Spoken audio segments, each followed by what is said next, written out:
So contouring is a really good way of tricking the eye and complementing your natural bone structure. And that's why one rule really does not fit all. So I'm going to show you how you can complement a heart-shaped face, which is just like mine, and using contouring to really bring out the areas that you want to show off. So for me, I would always kind of try and bring the attention right into the middle of the face, and I'm going to show you how to do that now. These are the products that I use to contour. So first of all, I would take a contouring stick and then I would just draw a line on one side of the nose and then on the other. And these are really, these steps are kind of like the basics that you would use, like anyone would use no matter what your face shape.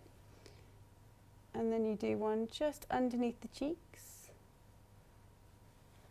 like that.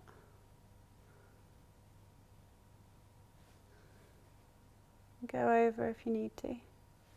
And then you take your highlighting stick.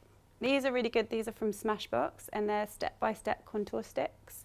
And they make contouring so easy because they basically tell you what to do. And then you just take your highlighter in the middle. It's kind of like being at school in art class. And then you just draw in. And then you take your brush and then you just blend. Blending is quite tricky, but the best way I find to do it is just to buff it into the skin rather than going like this. So you just gently buff it, almost tap it. You can bring it right up to the hairline and you'll see you've got that real shadow.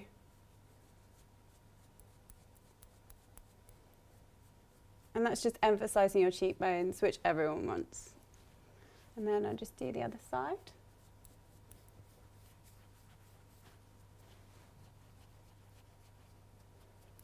And just tapping again.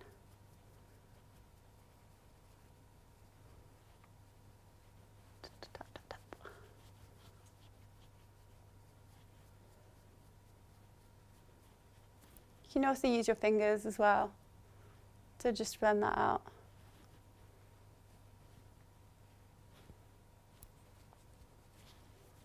Okay, so now if you're going to do a heart-shaped face, where you want to go, oh, I haven't done my nose. I need to do my nose, that's quite important. So again, just tapping.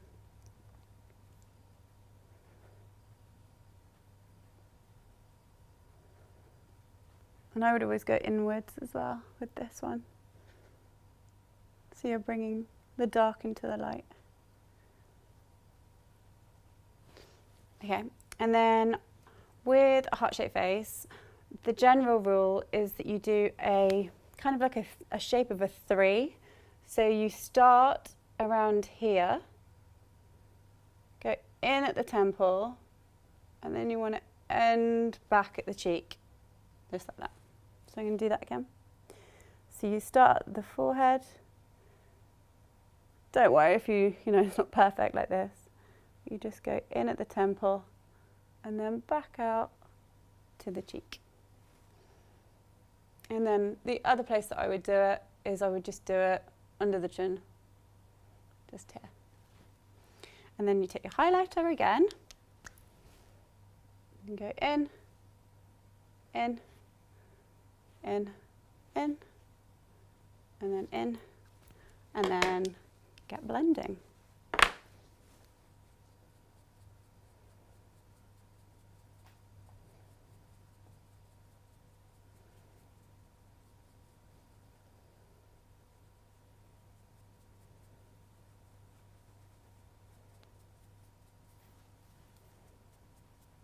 It's always best to go with like a little amount first, because then you can always put more on.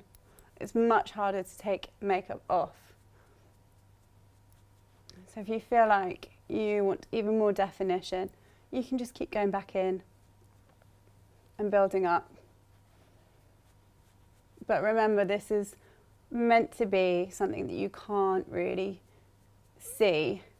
It's meant to be a trick of the eye. So what you don't want is those really severe contour lines that you see sometimes with people getting contouring really wrong.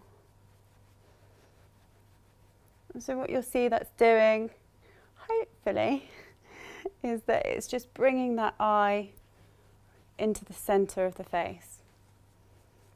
And if you do have a slightly more pointy chin, just doing a bit of contouring under the chin will just flatten out your face so it's not going straight down.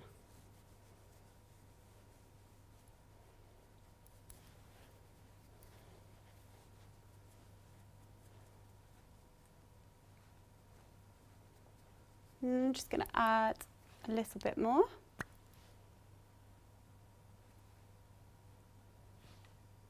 Just give myself slightly more defined cheekbones. And these creams are really lovely because you can just keep building with them. Whereas I find that sometimes with the powders, they can end up looking too cakey on your skin. So if you're like me and you like more of a natural look, I would always go for a cream. And I think that's it. This is how I contour. So if you fancy trying this look at home, make sure you share your post on Instagram and use the hashtag BeautyAdvisor so that we can find your pic, like and comment on it.